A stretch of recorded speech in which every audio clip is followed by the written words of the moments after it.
शक्ति पुनरावृत्ति नहीं करूँगा, परंतु चूँकि थोड़ा सा स्वार्थी होने के नाते मैं आपसे एक आग्रह जरूर करूँगा कि मैंने पहले भी आग्रह किया था, एक बार आया था। मेरा विश्वविद्यालय चूँकि देश का एकमात्र विश्वविद्यालय जो दिव्यांगों की पढ़ाई के लिए एडजस्ट करता है और सभी जानते हैं कि उसमें 50% सीटें उन्हीं के लिए आरक्षित हैं। आपसे आग्रह हुआ था फिर आने के लिए वहाँ के जो है कम्युनिकेशन में, लेकिन किसी कारणवश जो है आपका आना वहाँ नहीं हो सका। फिर कोरोना काल में काफ़ी लंबा व्यवधान आया, तो एक बार उसी के लिए मैं पुनः आग्रह करूँगा और जो भी चीज़ें उनके लिए करनी होगी फिर मैं आपसे वही आग्रह करूँगा। तो आग्रह करूँगा कि इस वर्ष आप जो है हमारे यहाँ कन्वोकेशन में पधारेंगे और बाकी आपके नेतृत्व में आपके कार्य में जो है बहुत सी लखनऊ आगे बढ़ रहा है। बहुत बहुत आपको उसके लिए मैं बधाई देता हूँ और शुभकामनाएं देता हूँ।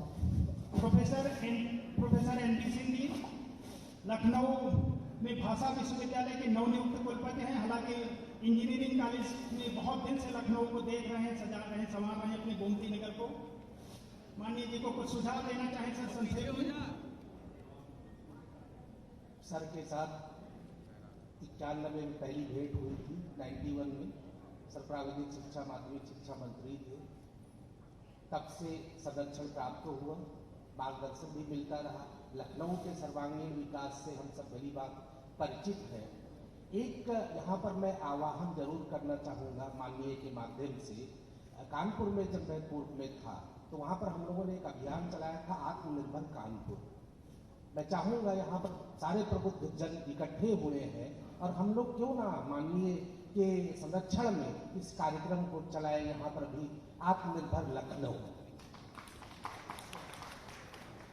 Thank you sir. आदरणीय LP मिश्रा जी हम लोगों के मध्य में हैं। आदरणीय LP मिश्रा जी सर, कुछ आपका बहुत बड़ा अनुभव है लखनऊ के लिए और माननीय जी के कुछ कहना चाह रहे हो? नहीं तो अनिल सिंह जी का स्वागत है सर। माननीय राजनाथ जी हार्दिक स्वागत करते हुए, और चूंकि मेरा इतना सम्मान करते हैं कि मेरे लिए संवाद उनसे कर पाना तो बड़ा मुश्किल है। सम्मान नहीं, संवाद में थोड़ा बराबरी होनी चाहिए। वो हमसे आयु में जिस दिन से उन्होंने जाना कि वो आयु में मुझसे 2 साल छोटे हैं, उस दिन से ये आज हम लोग सब भूल जाते हैं आयु के। आज आप संवाद करिए, विवाद न करिए। बड़े भाई के रूप में हमें हमेशा जो है वो हमारा सम्मान करते हैं, इसलिए संवाद तो नहीं, मैं उनका हार्दिक स्वागत करता हूँ।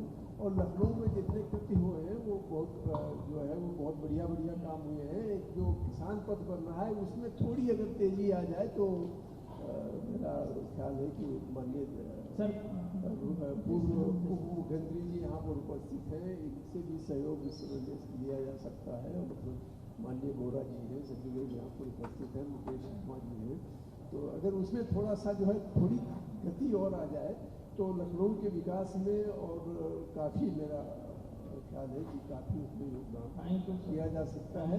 और बाकी थोड़ा सा जो है अगर शहर के अंदर जहाँ जहाँ ओवर ब्रिजेस की जो है आवश्यकता है, क्योंकि कई ऐसे क्षेत्र हैं जहाँ पर जो है वो कम से कम प्रातः 9 बजे से लेकर 11 बजे तक और शाम को 5 बजे से लेकर 7 बजे तक जो है थोड़ा निकलना मुश्किल होता है। तो कुछ क्षेत्र तो आपने आपके नेतृत्व में कुछ क्षेत्रों का जो है वो चिन्हांकन किया गया है। उसके अलावा जो बहुत सारे क्षेत्र भी कुछ बचे हुए हैं, तो उसमें हमारे चूँकि भूतपूर्व मेयर साहब जो है आदरणीय दिनेश शर्मा जी, तो इनको पूरी जानकारी है। इनसे थोड़ा सा और जो जितना हो चुका है या जो चिन्हित हो चुके हैं उनके अलावा जो कुछ क्षेत्र बचे हैं तो उनका अगर हो जाए तो जन सामान्य को एक सुविधा मिलेगी। जब जन सामान्य होंगे तो आपका यश जो पराकाष्ठा पे है वो और पराकाष्ठा से ऊपर जाएगा, ऐसा मेरा विश्वास है। और ईश्वर से कल्पना है कि आप हम लोगों का मार्गदर्शन करते रहें।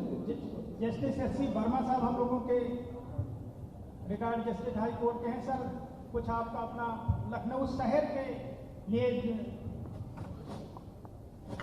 प्रणाम करता हूँ सभी को।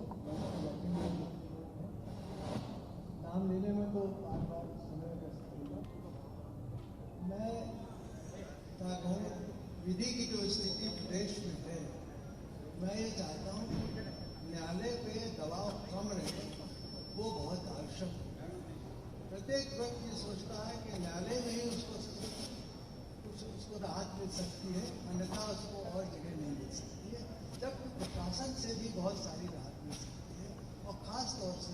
मैं एक बात और कहूँगा, शायद जब सही काम को प्रशासन से कराना हो, मैं अपने अनुभव से भी बात करूँ, उसमें सबसे अधिक कठिन था। मैं ये चाहूँगा कि न्यायालय को थोड़ा हम लोग दबाव कम कर दें और अगर हम इस प्रकार की ये जो विधिक मामले हैं उसको प्रशासन से ही सुलझा लें तो अच्छा। ये मेरा action. Thank you sir, thank you sir. आदरणीय सूर्यभान पांडे जी, वरिष्ठ हाईकोर्ट के वरिष्ठ अधिवक्ता सूर्यभान पांडे जी। मैं माननीय जी का स्वागत करते हुए मात्र इतना अनुरोध करना चाहूँगा कि लखनऊ में अतिक्रमण की बहुत बड़ी समस्या है और बेंडर्स एक्ट जो है सेंट्रल गवर्नमेंट का ही एक्ट है। इसमें कई अनेक जो है बेंडिंग जोन बनाने की जरूरत है, जैसे दिल्ली में है, तो ये अतिक्रमण से भी मुक्त होगा और जगह जगह जगह चारों कोनों में और बड़ी बड़ी जगह बेंडिंग जोन के लिए अगर निर्धारित कर दी जाए तो उसके लिए बहुत अच्छा होगा शहर के लिए। Thank you sir. उनका राइट भी प्रोटेक्टेड रहेगा क्योंकि वो एक्ट उनके राइट को प्रोटेक्ट करने के लिए है। और शहर डेवलप हो रहा है जिसमें बहुत सारी बड़ी आबादी आ रही है जो ये आपने किसके ऊपर हाथ चला दिया? सर मैं एयरपोर्ट पर गिर गया था, उसकी वजह से गया, उसको रिप्लेस कर रहा था। रिप्लेस करा? Professor, thank you sir. Professor Mahroof Mirza आपको सुझाव देना चाहेंगे शहर को संक्षेप में सर, बस। देखिए, इंटेलेक्चुअल फाउंडेशन है तो संक्षेप में ही बात कहूँगा। सबसे पहले मैं आदरणीय राजनाथ जी का शुक्रिया अदा करता हूँ कि उन्होंने लखनऊ को जो जिस गति से आगे बढ़ाया है, हम सब पूरे लखनऊ की तरफ से आपका शुक्रिया अदा करते हैं। और सर एक इसकी, क्योंकि मैं पूर्व कुलपति रहा हूँ, लिहाजा हर कुलपति के 3 साल के कार्य की समीक्षा होना चाहिए। जब हर जगह समीक्षा अधिकारी होता है तो कुलपतियों के भी कार्य की समीक्षा होना चाहिए। और वास्तव में कुछ उत्तर प्रदेश में क्वालिटी एजुकेशन तभी आएगा जब अच्छे कुलपति आएंगे। Thank you very much. मैं डॉक्टर देवेश कुमार श्रीवास्तव आयुष डिपार्टमेंट से हूँ और मैंने देश ही नहीं पूरी दुनिया के लिए एक रिलैक्सेशन थेरेपी बनाई है जिसके माध्यम से पेन मैनेजमेंट, दर्द से पीड़ित व्यक्ति को मैं तुरंत ठीक करता हूँ।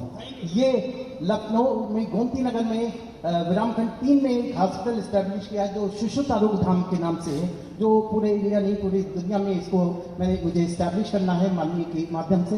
और माननीय जी के लिए जब एक बार चुनाव हुआ था तो हम पूरा आयुष डिपार्टमेंट, जो हमारा आयुर्वेद डिपार्टमेंट, जितने डॉक्टर्स थे, सबने आपको जो है सहयोग किया था। Thank you so much. Thank you sir. इस कार्यक्रम को आगे बढ़ाते हुए संवाद, निश्चित तौर पर सबके मन में कुछ न कुछ है, लेकिन हमारी भी कुछ मजबूरी है, सीमा है, इसके लिए मुझे क्षमा करिएगा। अब इस शहर में जिन लोगों ने कोरोना के काल में बहुत सारा काम किया है, निस्वार्थ भाव से काम किया है, माननीय जी का क्षेत्र होने के नाते ये हम लोगों का सौभाग्य है कि उनको हम उनके किए कार्यों को कुछ सम्मानित करके उनके हौसलों को आगे बढ़ाएं ताकि कुछ लोग भी उनसे लेकर के प्रेरणा लेकर के आगे ऐसा कार्य करने की कोशिश करें। सम्मान समारोह में सबसे पहला नंबर है आहार बैंक। आहार बैंक जो रोटी बना करके, इसमें लगभग 300 महिलाएं हैं जो अपने स्रोतों से इकट्ठा करके, राशन इकट्ठा करके, और महिलाएं खुद मिल करके रोटी बना करके और गरीब लोगों को या जो लोग खाने के लिए मुसीबत में थे उनको मदद करती हैं। ऐसे हैं नीना अग्रवाल जी, कुसुम शुक्ला जी, ये 2 महिलाएं खुर्शेदाबाद से आई हैं उस आहार बैंक से। नीना अग्रवाल, कुसुम शुक्ला जी, मैडम प्लीज।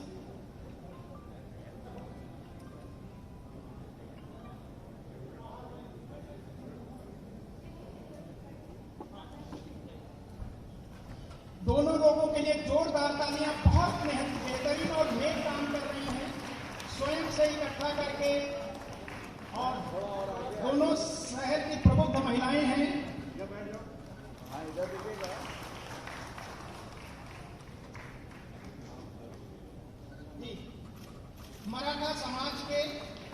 मराठी समाज के उमेश पाटिल, जो वास्तव में लखनऊ शहर के लिए कुछ भी कार्य हो लेकिन वो आगे बढ़ चढ़ करके काम करते हैं।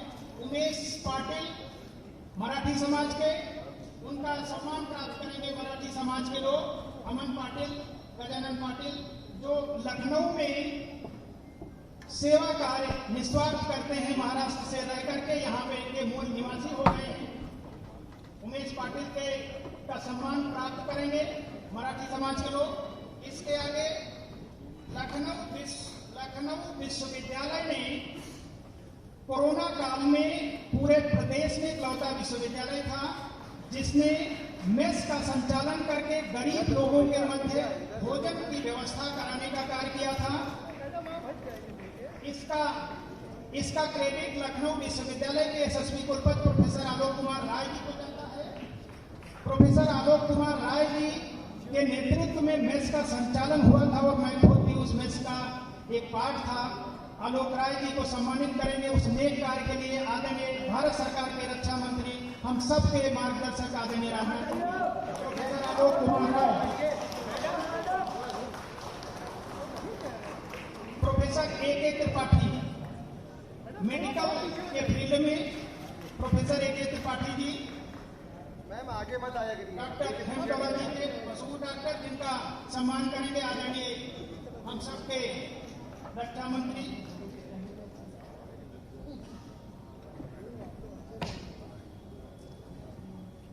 बंगाली समाज की मीनाक्षी सिन्हा, बंगाली समाज की मीनाक्षी सिन्हा, बंगाली समाज का लखनऊ में बंगाली समाज का लिटरेचर, बंगाली कल्चर कैसे डेवलप हो, बंगाली प्रेस क्लब की अध्यक्ष हैं, उपाध्यक्ष हैं मीनाक्षी सिन्हा जी। लखनऊ में बंगाली कल्चर को प्रोत्साहित करती हैं और लखनऊ में कैसे डेवलप हो बंगाली कल्चर, बंगाली साहित्य का विकास, इस पे काम करती हैं आदरणीय मीनाक्षी सिन्हा जी।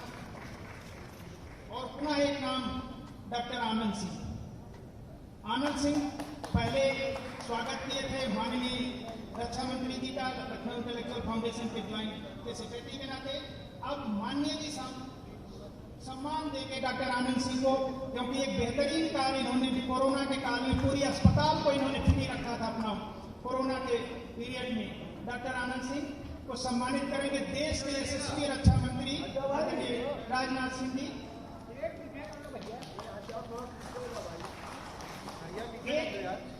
एक जो सबसे मशहूर नाम है भिक्षु अशोक जी। भिक्षु अशोक जी कुशीनगर में मलिन बस्तियों के लिए, गरीबों के लिए बहुत बेहतरीन कार्य कर रहे हैं। आदरणीय प्रधानमंत्री जी, आदरणीय मुख्यमंत्री जी आपको मिल करके और इनके कार्यों की सराहना के आज बहुत सौभाग्य है कि भारत के रक्षा मंत्री सम्मानित कर रहे हैं आदरणीय अशोक भिक्षु जी को। इनके कार्यों को सराहा जा रहा है और यह आवाज कुशीनगर तक जाएगी कि आदरणीय भिक्षु अशोक जी सम्मानित किए गए हैं।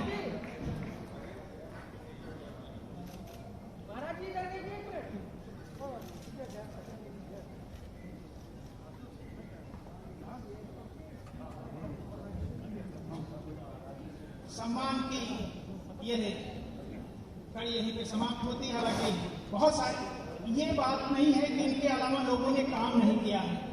इनके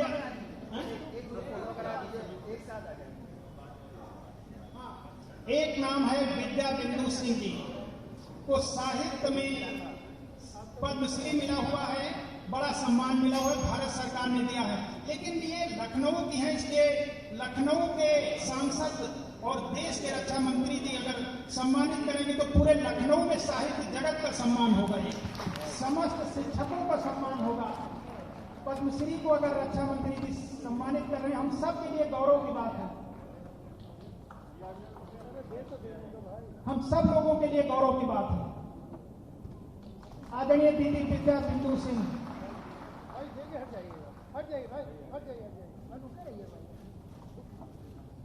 और हिंदी संस्थान से भी जुड़ी हुई हैं आदरणीय विद्या बिंदु सिंह जी।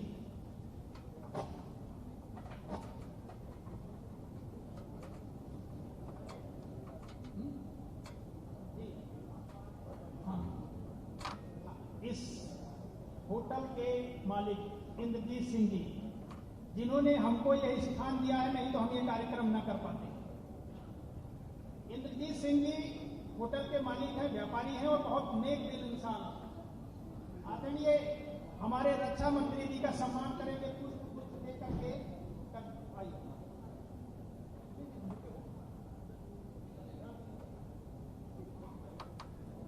इंद्रजीत सिंह जी, और ये सिख समाज को भी रिप्रेजेंट करते हैं, बंगाली समाज, मराठी समाज और सिख समाज।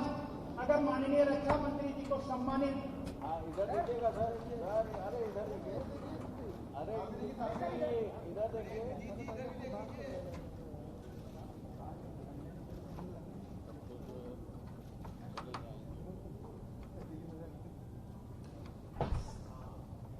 सम्मान के बाद अब संवाद भी हो गया, सम्मान भी हो गया, अब संबोधन है। संबोधन किसका? मंचस्थ लोगों का। आपके सवाल बहुत हैं, कुछ सवाल का जवाब हम बाद में आदरणीय केपी सिंह जी को दे देंगे, उनको माननीय रक्षा मंत्री जी तक पहुंचाते रहेंगे, क्योंकि लखनऊ को जितना बेहतरीन केपी सिंह जी देख रहे हैं, शायद ही कोई ऐसा व्यक्ति होगा जो केपी सिंह जी को ना जानता हो। हम उनके तक आपकी बात जरूर पहुंचाएंगे, ये मेरा वादा रहा, और ये भी कहेंगे कि माननीय रक्षा मंत्री जी तक भी बात पहुंचेगी। आज के इस कार्यक्रम में आदरणीय प्रोफेसर दिनेश शर्मा जी हम लोगों के मध्य हैं, उनसे अनुरोध करेंगे, और लखनऊ के 2 बार मेयर रहे हैं,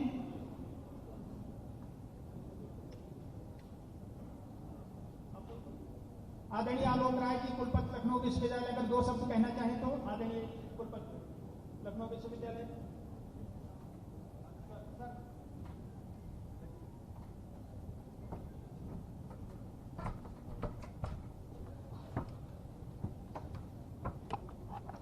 मंच पर विराजमान इस कार्यक्रम के मुख्य अतिथि, इस विशाल और महान राष्ट्र के रक्षा मंत्री और इस शहर लखनऊ, जिला लखनऊ के माननीय सांसद ऑनरेबल श्री राजनाथ सिंह जी, लखनऊ विश्वविद्यालय के पूर्व छात्र, लखनऊ विश्वविद्यालय के प्रोफेसर, स्टेट्समैन और इस राज्य के पूर्व उप मुख्यमंत्री एवं उच्च शिक्षा मंत्री प्रोफेसर दिनेश शर्मा जी, मंच पर विराजमान जनप्रतिनिधि और सभागार में उपस्थित शहर के गणमान्य अतिथि और मित्रों,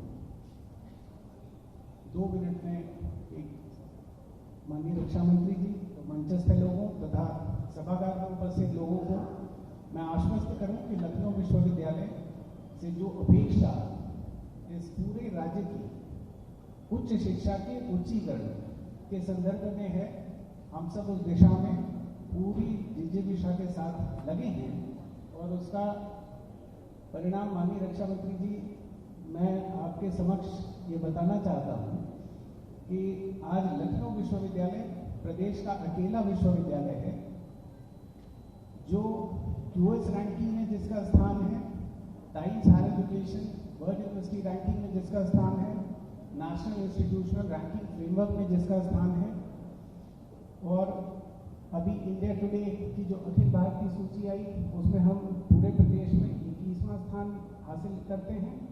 अभी बीते हफ्ते रैंक आई, उसमें भी हम राज्य विश्वविद्यालयों में अपना पहला स्थान हासिल करते हुए पूरे देश में 29वां, जो पिछले वर्ष हमारा 59वां स्थान था, इस साल हम 29th रैंक हासिल करने में सफल हो सके। एक विश्वविद्यालय के नाते हम अपने पूरे विश्वविद्यालय परिवार की ओर से सभागार में उपस्थित हर एक व्यक्ति को आश्वस्त करते हैं कि जो भी अपेक्षा एक विश्वविद्यालय से है वो हम पूरा करते हैं। कम्युनिटी किचन चला के, चाहे VC केयर फंड लॉन्च करके, चाहे कोविड की स्थिति में जो बच्चे जिन्होंने अपने माँ बाप को खो दिया, उसमें हमारे ऑनरेबल पूर्व डिप्टी CM साहब ने भी बच्चों को गोद लिया। इस तरह से तमाम सामाजिक सरोकारों में भी लखनऊ विश्वविद्यालय ने बढ़ चढ़ कर अपनी सहभागिता दर्ज की। हम आगे भी मंचस्थ हमारे माननीय रक्षा मंत्री जी, हमारे सभी एस्टीम्ड गेस्ट और इस सभागार में उपस्थित सभी व्यक्तियों से मेरा अनुरोध भी है कि इसमें आगे विश्वविद्यालय को अपना सतत सहयोग और मार्गदर्शन प्रदान करते रहें। Thank you sir.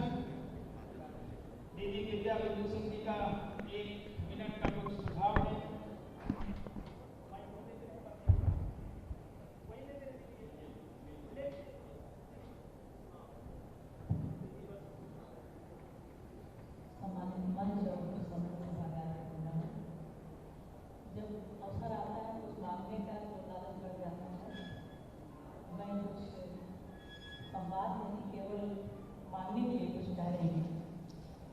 एक तो लोक विरासत को एक विषय के रूप में विद्यालय के और कुलपति और प्राचार्य सभी मौजूद हैं और हमारे आदरणीय शर्मा जी मौजूद हैं।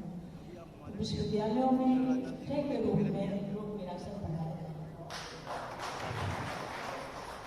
एथलेटिक्स जो है लड़कियों के लिए तो छूट है, लेकिन लड़कों को कंपलसरी है, जिसके कारण गांव के बच्चे उनका रिजल्ट ठीक नहीं आता। उनकी शिकायत है कि उनको भी कंपलसरी न करके जो चाहें वो मैथमेटिक्स पढ़ें। ये कई विद्यालयों ने मुझसे कहा कि ऐसा कुछ होना चाहिए। रक्षा विभाग में पहले पुस्तकालय होते थे, पुस्तकों की खरीद होती थी। पता नहीं वो समृद्ध परंपरा है कि नहीं, और पुस्तकालय वहाँ पर जरूरी है क्योंकि उनको संवेदना से जोड़ना है और उनके शांति के लिए साहित्य उनके लिए बहुत जरूरी है, जो रात जूझते रहते हैं। और विश्वविद्यालयों में अलग से सृजन पीठ स्थापित हो, जैसे मध्य प्रदेश वगैरह में तमाम साहित्यकारों के नाम से सृजन पीठ हैं। हमारे यहाँ उत्तर प्रदेश में कम है, जहाँ पर उनके साहित्यकार के बारे में अध्ययन है। और हमारी वीरांगनाओं के नाम से नारी संगठन बनाए जाएं जो नारी सुरक्षा की दृष्टि से कार्य करें। और एक और मांग है कि लखनऊ का नाम लक्ष्मणपुरी किया जाए, इसलिए हम बहुत बहुत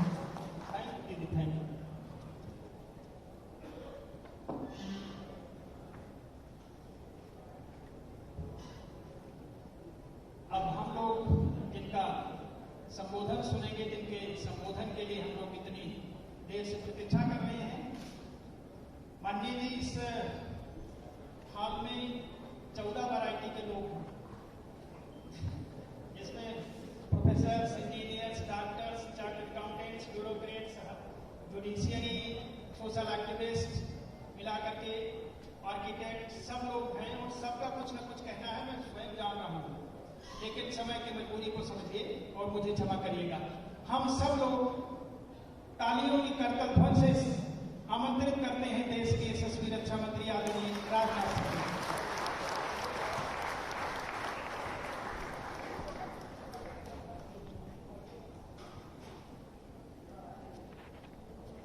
उत्तर प्रदेश के पूर्व उप मुख्यमंत्री डॉक्टर दिनेश शर्मा, पद्मश्री श्रीमती विद्या बिंदु सिंह, श्री नीरज बोरा जी विधायक, श्री रामचंद्र सिंह जी प्रधान एमएलसी, और हमारे लखनऊ विश्वविद्यालय के मैं सोचता हूँ यंगेस्ट वाइस चांसलर, अब तक जितने वाइस चांसलर बने हैं शायद अब तक उसमें सबसे यंग आलोक राय जी हैं, प्रोफेसर आलोक जी राय, श्री मुकेश शर्मा, डॉक्टर बीएनजी मित्र, डॉक्टर अनीता वाजपेयी, और इस सभागार में मौजूद मेरे सभी प्रबुद्ध वर्ग के बहनों एवं भाइयों। इस कार्यक्रम के स्वरूप के संबंध में मुझे पहले जानकारी नहीं थी। मैंने सोचा था कि मैं जाऊंगा, मैं खड़ा होऊंगा और आधे घंटे प्रबुद्ध वर्ग के बीच में भाषण करूंगा और फिर वहां से चल जाऊंगा। लेकिन अच्छा किया बीएन मिश्रा जी ने,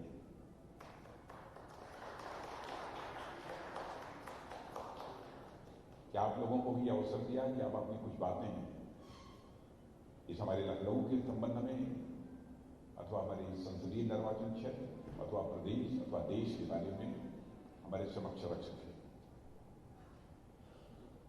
आप जानते हैं कि राजनीतिक क्षेत्र में काम करने वाले व्यक्ति की कितनी व्यस्तता होती है। भाषण देना यह प्रतिदिन लगभग अनिवार्य होता है, लेकिन इस बार मैंने सोचा कि प्रबुद्ध जनों के बीच, वैसे तो मैं आता हूं लखनऊ में एक स्टेम्पोर्ड भाषण देकर मैं चला जाता हूं, लेकिन इस बार मैंने सोचा था कि प्रबुद्ध जनों के बीच यदि मैं जा रहा हूं तो एक वेल प्रिपेयर्ड स्पीच के साथ जाना चाहिए, और मैं पूरी तैयारी करके आया था। लेकिन मैं समझता हूं कि उसी स्पीच के आधार पर मैं बोलना शुरू करूंगा तो कम से कम 45 मिनट का समय मुझे लगेगा। इसलिए जो हमारी प्रिपेयर्ड स्पीच है उसके अनुसार तो अपनी बात नहीं रखूंगा, लेकिन वैसे भी जो कुछ बातें आप लोगों ने रखी हैं उन पर अपने विचार व्यक्त करूंगा। पहले तो यहाँ का मैं सांसद हूँ, सांसद होने के नाते आप लोगों ने जो ये कहा है लखनऊ संसदीय निर्वाचन क्षेत्र का विकास तेजी के साथ हो रहा है, मैं आप सबके प्रति आभार व्यक्त करता हूँ। जो कुछ भी हुआ है उसको आपने ठीक तरीके से पॉजिटिवली रिस्पॉन्ड किया है, इसके लिए मैं आप सबका आभारी हूं। लेकिन मैं जानता हूं कि चाहे कोई संसदीय निर्वाचन क्षेत्र हो, चाहे राज्य हो अथवा केंद्र हो, सारा देश, यह कोई नहीं कह सकता है कि हमने इसका बिल्कुल कॉम्प्रिहेंसिव डेवलपमेंट कर दिया है, समग्र इसका विकास कर दिया है, यह कोई दावा नहीं कर सकता, चाहे जितना भी करे। लेकिन जब से इस संसदीय निर्वाचन क्षेत्र की जनता ने जिम्मेदारी मेरे ऊपर सौंपी है, पहले दिन से ही जो कुछ भी अपने नई ईमानदारी से मैं कर सकता था वह करने की हमने कोशिश की है।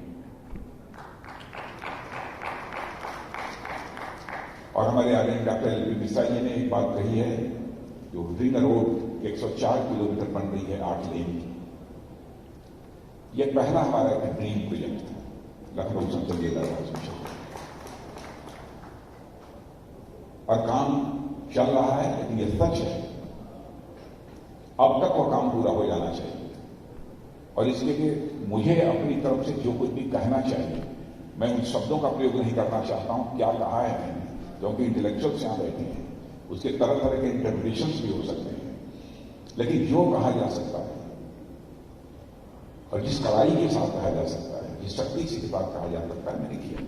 लेकिन मुझे यह बताया गया कि एक ऐसा भी कॉन्ट्रैक्टर, 2 कॉन्ट्रैक्टर था कि उतना पैसा ही नहीं लगा पाया, इसलिए उसका काम, जितनी उसके काम की प्रगति होनी चाहिए थी उतनी प्रगति नहीं हो पाई। फिर भी national highway authority of India को भी कहा है, कंसर्न मिनिस्टर नितिन जी को भी कहा है, उन्होंने भी इस संबंध में बुलाकर बैठक की है, बातचीत की है, उसकी स्वयं चिंता है। और मैं सर्वाधिक चिंतित यदि किसी को रहता हूं तो अपने उस ड्रीम प्रोजेक्ट को लेकर, जो हमारी रिंग रोड है 104 किलोमीटर, और मैं जानता हूं ब्रिजेज भले ही यहां पर कम बने, फ्लाईओवर्स भले ही कम बने, यदि रिंग रोड यदि हमारी पूरी कंप्लीट हो जाती है 8 लेन की, कंप्लीट होना ही होना है, लगभग more than 65 kilometre, Tripathi ji 65 kilometre बन गई है, लगभग 65 किलोमीटर बन गई है, लेकिन शेष और बन गई है।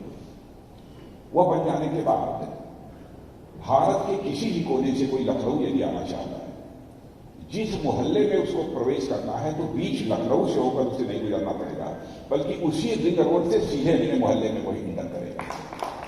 तो स्वाभाविक रूप से एक जो ट्रैफिक जैम की जो प्रॉब्लम रहती है वह स्वतः रिजॉल्व हो जाएगी। इसके अतिरिक्त क्या बहुत सारी डेवलपमेंट की स्कीम्स हैं, मुझे व्यक्तिगत रूप से कुछ भी याद नहीं है। हमको तो लोग बताते हैं कि साहब यह करना है, वो मैं कर देता हूं, और उसके बाद हमारी वहीं पर काम से छुट्टी हो जाती। फ्लाईओवर का जहां तक सवाल है, फ्लाईओवर मैं समझता हूं कि 6 तो बन के कंप्लीट हो गए हैं, 6 बन गए हैं, और आपको जानकर खुशी होगी 5 फ्लाईओवर अभी और स्वीकृत हो चुके हैं, और उनका भी कंस्ट्रक्शन हो गया है। वैसे मैं पूछ रहा था अपने आदरणीय दिवाकर त्रिपाठी जी से, क्योंकि हमारे बहुत अच्छे सुलझे हुए यहाँ के एक अधिकारी भी रहे हैं और बहुत ही ईमानदारी के साथ अपनी जिम्मेदारी का निर्वाह इसके लिए निभा रहे हैं। हमारी तरफ से सारा काम दिवाकर त्रिपाठी जी हैं, और हमारे राघवेंद्र जी शुक्ला हैं, और उनके केपी सिंह हैं, ये सब सारे लोग मिलजुल करके जिम्मेदारी का निर्वहन वो कर रहे हैं। इसके अतिरिक्त हमारे जो रेलवे स्टेशन हैं, रेलवे स्टेशन का भी डेवलपमेंट ठीक तरीके से हो। और मैंने तो उस समय लोकसभा में भी यह घोषणा कराई थी बजट स्पीच में कि हमारा यह गोमती नगर में होगा वर्ल्ड क्लास रेलवे स्टेशन बनेगा, और एक स्वयं कंसर्न रेलवे मिनिस्टर ने इसकी घोषणा की थी। काम चल रहा है, कई रेलवे लाइन्स बढ़ भी गई हैं, इसकी भी जानकारी आपको होगी, और कई ट्रेन और अधिक चलने भी लगी हैं गोमती नगर से। लेकिन हमारी कल्पना यह थी गोमती नगर रेलवे स्टेशन ऐसा बन जाए कि कोई यदि कल सुबह 4 बजे से निकलना है तो वहां पर जाकर रेलवे स्टेशन पर वह रुकना चाहता है तो रुके, उसके खाने पीने की, रुकने की, सोने की पक्की व्यवस्था हो, और सवेरे जब 4 बजे ट्रेन जा रही हो तो अपना सामान उठाए और सीधे ट्रेन के डिब्बे में चलाए। कल्पना ये है, हर एक वर्ल्ड क्लास का ये रेलवे स्टेशन होना चाहिए और इसके लिए पैसे का कोई संकट नहीं है। पीपीपी मोड में उसे बनना है। इस समय एक प्रॉब्लम जो मुझे बताई गई थी कि जो लैंड है उसको खरीदने वाले कुछ लोग नहीं मिल रहे हैं, रेलवे की सबसे बड़ी एक प्रॉब्लम है। लेकिन मैंने कहा कि प्रयत्न जारी रहना चाहिए। वैसे ही चाहे 4 बाग हो, रेलवे हो, आपने देखा होगा कुछ परिवर्तन आपको जरूर दिखाई दे रहे वहां पर दिखाई दिए होंगे। और आलमबाग और इसके अतिरिक्त बहुत सारी चीजें हैं, उन बहुत मैं विस्तार में नहीं है। जहां तक प्रदेश का सवाल है, तो प्रदेश के बारे में कोई बोलने की भी कोई आवश्यकता नहीं है, क्योंकि प्रदेश की जनता यदि संतुष्ट नहीं हो रही होती यहां की सरकार से, तो मैं समझता हूं दोबारा इतनी मेजॉरिटी से गवर्नमेंट बनाना किसी भी सूरत में संभव न होगा। मैं ये नहीं कहता हूं कि पूरी तरह से कहीं भी जनता संतुष्ट हो जाएगी, उसी आधार पर अपने मतों का प्रयोग करेगी, आवश्यक नहीं है। केंद्र का जहां तक सवाल है, इस सच्चाई को कोई भी स्वीकार करेगा, भले ही हमारा विरोधी क्यों न हो। 2014 से जब से हमारे प्रधानमंत्री मोदी जी ने शासन की बात और अपने हाथों में संभाली है, अंतर्राष्ट्रीय जगत में भारत की प्रतिष्ठा बढ़ी है, भारत की विश्वसनीयता, भारत के साथ बढ़ी है। और मैं जानता हूं, पहले भी मैं विदेशों में गया हूं, क्योंकि पहले भी मैं सक्सेस ट्रांसपोर्ट मिनिस्टर रह चुका हूं, एग्रीकल्चर मिनिस्टर रह चुका हूं। कई दुनिया के देशों में जाने का अवसर प्राप्त हुआ है। पहले भारत यदि अंतर्राष्ट्रीय मंचों पर अपनी कोई बात रखता था तो मैं देखता था कि जिस गंभीरतापूर्वक भारत की बातों को लेना चाहिए, उतनी गंभीरतापूर्वक भारत की बातों को लिया नहीं जाता था। लेकिन आज यदि भारत कुछ बोलता है, आपको जानकर बेहद खुशी होगी।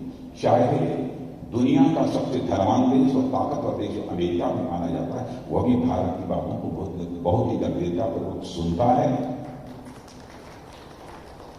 और उसके अनुसार करने की अपनी तरफ से कोशिश की जाता है। ये साख सारी दुनिया में भारत की ये बढ़ी है। क्यों बढ़ी? बढ़ी इसलिए है कि एक तो हमारे यहां स्ट्रांग लीडरशिप है, इसको स्वीकार करना पड़ेगा सभी को। मोदी जी के रूप में एक बहुत ही सशक्त नेतृत्व भारत को मिला है, इस सच्चाई को सबको स्वीकार करना पड़ेगा। अथक परिश्रम करने वाला, दिन रात परिश्रम करने वाला। मैं तो कभी कहता हूं, हम लोग तो साथ काम किए। मैंने कहा आपको नींद आती है कि नहीं, कैसे क्या करते हैं? मैं देखता हूं चेहरे पर जो एक वही आपको ग्लैमर हमको देखने को मिलता है, ग्लो, आपके चेहरे पर ग्लो वह देखने को मिलता है।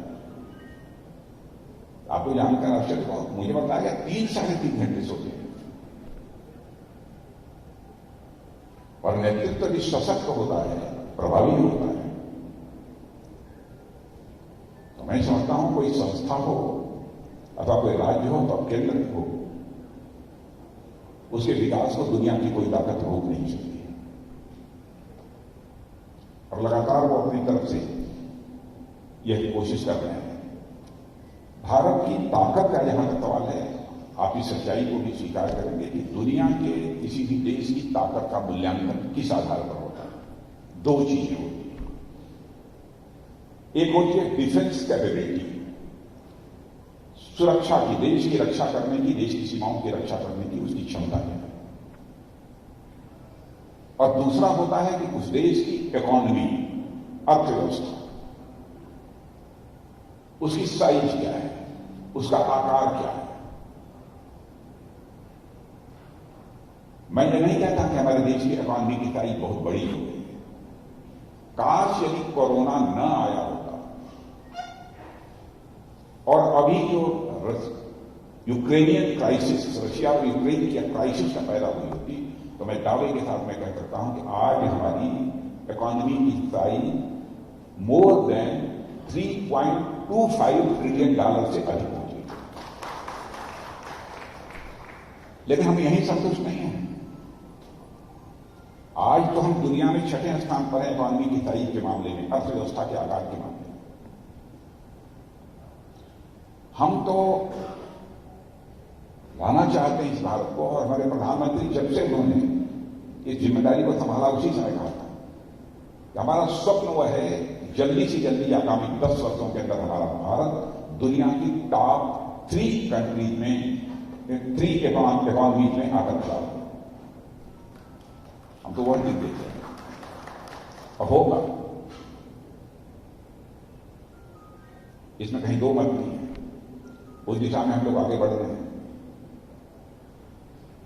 अब कोरोना क्राइसिस के कारण कभी कभी महंगाई की भी चर्चा होती है, लेकिन कोरोना का संकट कितना बड़ा है आप उदाहरण बहुत दिए जा सकते हैं। मैं केवल एक ही बात में कहता हूं, अमेरिका जो दुनिया का सबसे धनवान तक सबसे ताकतवर देश है, अमेरिका में जितनी महंगाई इस समय है 40 वर्षों के इतिहास में अमेरिका में इतनी महंगाई कभी नहीं। चाइना के समक्ष भी यह संकट है। जीडीपी की ग्रोथ रेट के मामले में भारत आगे बढ़ रहा है। इस क्राइसिस के बावजूद यूक्रेनियन क्राइसिस और यहां की ये जो कोरोना की क्राइसिस है, कोरोना क्राइसिस को लोग मानते हैं कुछ लोगों को जुकाम हो गया होगा, बुखार हो गया होगा, कुछ लोगों की डेथ हो गई होगी, या कोई बड़ी चीज के कारण देश की अर्थव्यवस्था पर क्या प्रभाव पड़ेगा। मार्केट की उपज का कितना प्रभाव पड़ता है, लोगों की पर्जेनिक कैपेसिटी दे देती है, सारे काम बंद हो जाते हैं, लोग अनएम्प्लॉयड हो जाते हैं, क्या क्या समस्याएं खड़ी होती हैं। मैं समझता हूं इस वर्ग के बीच खड़े होकर मुझे बताने की कोई जरूरत नहीं है, आप लोग जानते हैं। लेकिन उस चुनौती का भी बखूबी मुकाबला किया। और आपको यह भी जानकर खुशी होगी, वर्ल्ड हेल्थ ऑर्गेनाइजेशन ने इस कोरोना की क्राइसिस, कोरोना के चैलेंज को मीट आउट करने के लिए हमारी गवर्नमेंट ने जिस तरीके से काम किया है, वर्ल्ड हेल्थ ऑर्गेनाइजेशन ने उसकी प्रशंसा की। लेकिन मैं नहीं कह रहा। और जिस इकोनॉमी की मैं बात कर रहा हूं, माने जाने 3 दिन पहले एक फाइनेंशियल इंस्टीट्यूशंस, एक वित्तीय संस्था है, उसकी रिपोर्ट आई है। उस वित्तीय संस्था की रिपोर्ट में भारत की अर्थव्यवस्था के लिए जो भी यहां की गवर्नमेंट ने जो किया है उसकी भूरी प्रशंसा की। अब क्या क्या कहा है, शायद हमारे पास रिपोर्ट तो नहीं है, नहीं तो मैं उसकी भी जानकारी आप सबको दे देता हूं। लेकिन कई बहुत सारी बातें उन्होंने कही है। वो रिपोर्ट हमारे पास इस समय नहीं है। हाँ, अब एजेंसी की रिपोर्ट ये बताती है कि भारत दुनिया में फास्टेस्ट ग्रोइंग मेजर इकोनॉमी में से एक के रूप में लगातार आगे बढ़ रहा है, और हमारा एक्सपोर्ट एक के बाद एक नया रिकॉर्ड बनाता जा रहा है। इन सब क्राइसिस के बावजूद एक्सपोर्ट के मामले में हम आगे बढ़ते जा रहे हैं, और आगे भी हमारी बढ़ने की संभावना है। और इस कोरोना क्राइसिस और यूक्रेनियन क्राइसिस के बावजूद अभी ऑस्ट्रेलिया के साथ फ्री ट्रेड पर एक मेजर एग्रीमेंट साइन भी हम लोगों ने किया है इस क्राइसिस में, और हमारे अन्य पार्टनर कंट्रीज के साथ भी ऐसे ट्रेड एग्रीमेंट्स के लिए भी हम लोग काम कर रहे हैं। मतलब दुनिया के दूसरे देशों के साथ भी हमारा ट्रेड कैसे बढ़े, इकोनॉमी की साइज बड़ी करना चाहते हैं तो केवल भारत में जो कुछ कर रहे हैं वो तो करें, लेकिन दुनिया के दूसरे देशों से भी तो हमारा कोई व्यापारिक रिश्ता होना चाहिए। आज जल्दी दुनिया का कोई देश आपके साथ ट्रेड एग्रीमेंट कर लेगा, जब तक आपकी ताकत, आपके पोटेंशियल का उसको एहसास नहीं होगा, जब तक आपकी ताकत आपके पोटेंशियल को रिकॉग्नाइज नहीं करेगा, तब तक आपके साथ एग्रीमेंट क्यों करेगा। आप ये कह सकते हैं कि आप एग्रीमेंट की चर्चा क्यों कर रहे हैं, एग्रीमेंट चर्चा नहीं इसलिए कर रहे। डोमेस्टिक ऑयल सीड प्रोडक्शन को भी हमारे यहां बहुत प्रोत्साहन दिया गया है। रिजर्व बैंक ऑफ इंडिया ने भी देश की महंगाई को रोकने के लिए कई मेजर स्टेप्स उसने उठाए हैं। इस बात को भी सारी दुनिया में सराहा गया है, आपको जानकर खुशी होगी। जनधन योजना 2014 में जब प्रधानमंत्री के रूप में दायित्व मोदी जी ने संभाला, प्रधानमंत्री जनधन योजना के अंदर सारे भारतवासियों को बैंकिंग सिस्टम के लागू, बैंकिंग सिस्टम के लागू, और फॉर्मल बैंकिंग सिस्टम, इनफॉर्मल नहीं, फॉर्मल बैंकिंग सिस्टम के लागू। यह अपने में कोई छोटी बात नहीं है, करिश्मा को यह मानता नहीं था। गांव में झोपड़ियों में बैठा हुआ कोई व्यक्ति भारत में फॉर्मल बैंकिंग सिस्टम से जुड़ जाएगा, यह कैसे संभव है? इसको करके हम लोग दिखाएं। अब देखिए करप्शन, ये आप स्वीकार करेंगे, डिजिटाइजेशन काफी हद तक हुआ है। अब आज फॉर्मल बैंकिंग सिस्टम से जन सामान्य को जुड़ जाने का परिणाम यह हुआ है कि हम कोई भी गवर्नमेंट असिस्टेंस अथवा किसी मामले में कोई सुविधा अथवा कोई चीज मुहैया कराना चाहते हैं तो सीधे का सीधे हम उसके खाते में पहुंचाएंगे। वह कुछ पैसा निकालना चाहता है तो सीधे मोबाइल पर जाता है, मोबाइल से अपना अपने पैसा अपने बैंक के खाते से वही मोबाइल पर निकला, मोबाइल से सामान खरीदना, सामान खरीद लिया। लीकेज की संभावना धीरे धीरे एकदम बिल्कुल मिनिमाइज होती है। लोग कहते हैं करप्शन को कैसे अंकुश लगेगा? सिस्टम में बदलाव लाकर, व्यवस्था में बदलाव लाकर ही करप्शन पर अंकुश लगाया जा सकता है। केवल संस्कारित करके ही करप्शन में अंकुश नहीं लगाया जा सकता। इस दिशा में भी हमारी सरकार ने बहुत ही जबरदस्त काम किए। अब यहां तक जीएसटी, यहां पर व्यापार जगत से लोग बैठे होंगे, जीएसटी में करिश्मती काम हुआ। आपको जानकर आश्चर्य होगा, बल्कि दुनिया की financial highly rooted financial institution ने भी कहा है जीएसटी को लेकर करिश्मा हुआ है। और एक ही अप्रैल के महीने 1,60,000 करोड़ रुपए का जो है जीएसटी कलेक्शन हुआ है। ये अपने में रिकॉर्ड है, इसकी कोई कल्पना नहीं है। अब सब लोग किसी को पैसा वैसा देने की जरूरत नहीं है। अब तो इनकम टैक्स वगैरह के मामले में आपको इनकम टैक्स ऑफिस जाने की जरूरत नहीं है, आपको कमिश्नर से कांटेक्ट करने की कोई जरूरत नहीं है, सब कुछ डिजिटल हो गया। यानी करप्शन को मिनिमाइज करने के लिए, लीकेज को मिनिमाइज करने के लिए, तोड़ने के लिए भी कई ऐसे स्टेप्स उठाए हैं। यानी मैं कह सकता हूं कि बिजनेसेस के लिए और समाज के अन्य वर्गों के लिए भी हमारी गवर्नमेंट रेड टेप की जगह रेड कारपेट मुहैया कर।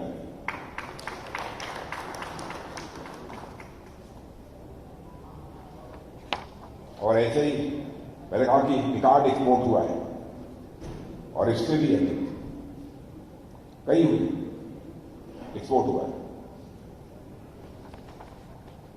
दूसरी चीज, अब टेक्नोलॉजी वगैरह की बात यहां पर नहीं करूं, हमें बहुत लंबा समय लग जाएगा इस समय, लेकिन थोड़ा सा मैं डिफेंस में बोल दूं, नहीं तो घंटे भर लग जाएंगे इसी। मैंने कहा ना कि किसी देश की ताकत का मूल्यांकन करने के लिए डिफेंस कैपेबिलिटी का होना यह बहुत आवश्यक है, रक्षा की क्षमता का। अब मैं रक्षा मंत्री हूं, मैं कुछ कहूंगा तो आप लोग कहेंगे कि भाई आप तो अपनी पूरी क्षमता पाएंगे, लेकिन यकीन रखिएगा कम से कम मैं राजनीतिक जीवन में जो लोग मुझे जानते होंगे नजदीक से, मैं अनावश्यक किसी बात को बहुत एग्जैगरेट करके लोगों के सामने रखना अथवा आंखों में धूल झोंकना या प्रकृति में नहीं रहा। हो सकता है किसी को लगता हो कि हमारी प्रकृति में है, लेकिन सामान्यतः मैं अपनी तरफ से कोशिश यही करता हूं।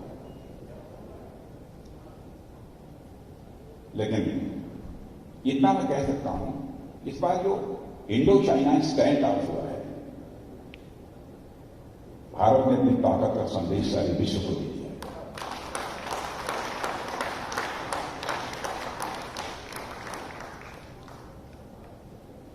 यह देश ऐसा वैसा देश नहीं है,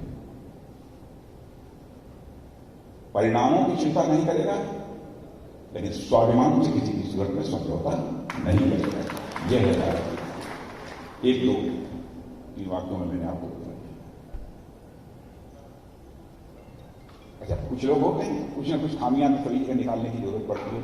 यदि मैं निकालना शुरू कर दूं तो एकदम बिल्कुल कई दिन लग जाएंगे भाषण करने में। क्या क्या हुआ?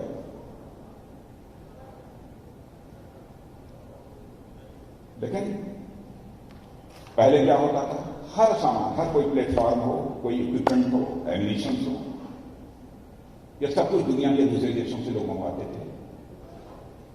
इंपोर्ट करने में क्या क्या होता था ये भगवान। लेकिन अब हम लोगों की यह कोशिश है कि हम अपने देश की सुरक्षा व्यवस्था को दुनिया के दूसरे देशों पर आश्रित नहीं रखना चाहते। हम भारत को सेल्फ रिलायंट भारत बनाना चाहते हैं, आत्मनिर्भर भारत बनाना चाहते हैं।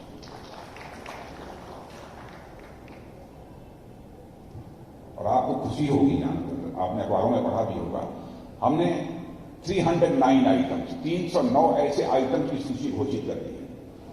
किसी का 2022 के बाद, किसी का 2023 के बाद, 2024 के बाद, 2025 के बाद। भाई इतनी बात अब पक्की समझ लो, चाहे जो कुछ भी हो, यह सब सारे हथियार, यह सारे प्लेटफॉर्म्स भारत की धरती पर बनेंगे, भारतीयों के हाथ बनेंगे। यदि भारतीय नहीं बना सकते हैं तो विदेशों से लोग आप लाओ। यदि भारतीय से नहीं बना सकते हैं, वह टेक्नोलॉजी हमारे पास नहीं है, तो विदेश से ले आओ। लेकिन विदेश से टेक्नोलॉजी देने वाले को यह कहो कि आप विदेश में बनाकर हमको मत बेचो, चलो भारत की धरती पर बनाओ, भारतवासियों के हाथ से। 309 आइटम, 309 आइटम ऐसे जो है मैंने तय कर दिया, मतलब तय घोषित कर दी अखबार में, आप लोगों ने देखा बात नहीं। और अभी जितना बजट है, बजट का कह दिया है कि 68% उस बजट का केवल डोमेस्टिक, उस पर जो हमारे इंडस्ट्री हैं, हमारे डोमेस्टिक इंडस्ट्री हैं, चाहे वो पब्लिक सेक्टर अंडरटेकिंग्स हो सकती हैं, प्राइवेट इंडस्ट्री, इन्हीं पर खर्च होगा। 68% कर दिया है। और उस 68% का 25% तय कर दिया है कि अब सरकारी इंडस्ट्रीज को नहीं जाएगा, केवल प्राइवेट इंडस्ट्रीज को जाएगा। क्योंकि प्राइवेट इंडस्ट्रीज को नहीं जाएगा, हमारी प्राइवेट इंडस्ट्री की कैसे खरीद पाएंगे, कैसे लोगों को काम मिल पाएगा। यह सब सारी व्यवस्थाएं भी हम लोगों ने की है। और भारत की वैसे ताकत के बारे में मैंने पहले ही आपको बताया, चीजें बहुत सारी हैं। और कुछ यदि आप पूछना चाहते हैं पूछे, नहीं हम बोलना शुरू करेंगे बहुत लंबा समय लग जाएगा। मैं तो इसका डिस्कशन में हूं कि कौन क्या मैं बोलूं क्या मैं बोलूं। एक आध बात कोई पूछना चाहते हो तो कोई खड़े होकर पूछ लीजिए, बता दीजिए, बताइए। सर नमस्कार, मेरा नाम अनिल अग्रवाल है। मैं सेंट जोसेफ कॉलेज का मैनेजिंग डायरेक्टर और VP unaided private school association का प्रेसिडेंट हूँ। चूंकि उस समय सवाल रुका था बीच में, एक सवाल है कि समस्त प्रदेश के निजी विद्यालयों की तरफ से है राइट टू एजुकेशन को लेकर, जिसमें गरीब बच्चों को ये 25% की सीटें रिजर्व होती हैं प्राइवेट स्कूल में, और उसके अगेंस्ट में गवर्नमेंट को रिम्बर्समेंट करना होता है। गवर्नमेंट की तरफ से रिम्बर्समेंट नहीं हो रहा है। 450 की रकम 2012 में दी गई थी, आज तक वो रिवाइज नहीं हुई। क्लास 1 से 8 तक 450 रुपए कैसे संभव है?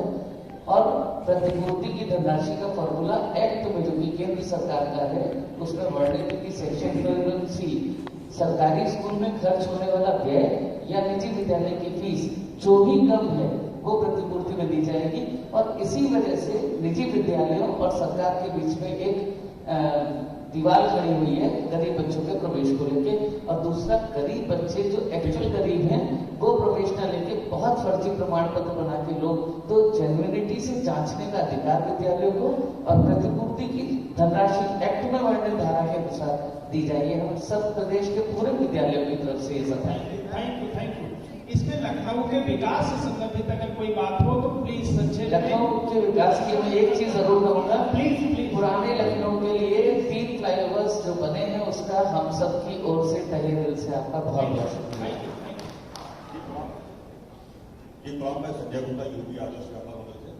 पूरे देश के व्यापारी, लखनऊ के व्यापारी ई कॉमर्स के लिए चिंतित है। ई कॉमर्स हमारा व्यापार प्रभावित हो रहा है।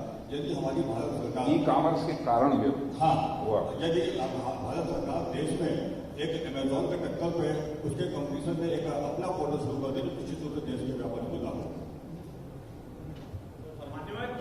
मान्यवर ये संवाद लगातार बना रहे हैं, तो मैं चाहता हूँ कि इंडिया इंटरनेशनल सेंटर जैसा एक यहाँ जो केंद्र स्थापित हो जाए ताकि इस तरह संवाद लगातार बना रहे। ऐसा कार्य कहीं बनना चाहिए जी, लखनऊ में जरूर बनना चाहिए। क्यों? ये तो किसी विश्वविद्यालय में भी हो सकता है, किसी विश्वविद्यालय के कैंपस में भी हो सकता है, मेरे विश्वविद्यालय में कर सकते हैं, बाबा साहब भीमराव कहीं भी हो सकता है। बोलिए ले लो। हम लोग तो ऐसे हैं कि आप इससे सकारात्मक व्यक्तित्व को पा करके ही भरोसा रहता है कि जो भी आप इच्छाएं उनकी जाना चाहें वो पूरी हो जाए, और शायद पूरी होती नहीं है। मेरा आपसे विषय में ध्यान आकर्षित